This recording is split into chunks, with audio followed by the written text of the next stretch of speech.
என்னாச்சு? கமாண்டே வர மாட்டேது. என்னப்பா எல்லாரும் சாப்பிட்டு தூங்க போயிட்டீங்களா? நானும் தூங்க போறேன். அப்புறம் அமர்த்தி விட்டுருக்கேன்.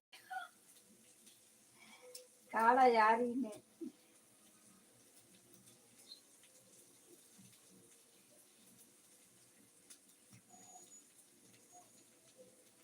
பாருங்கள், கமாண்ட போடுங்கள். வாங்க உறவுகளே, அனைவருக்கும் இனிய ஆமா 2 கால் ஆயிடுச்சு. இனிய மதிய வணக்கம். பாருங்கள், கமெண்ட் போடுங்க, லைக் போடுங்க.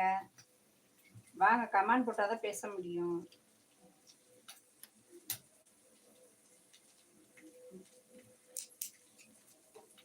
பார்த்துக்கிட்டே இருந்தீங்கன்னா ஒன்றும் முடியாது. கமாண்ட் போடணும். சைலண்ட் லைவ் பார்க்காதீங்க.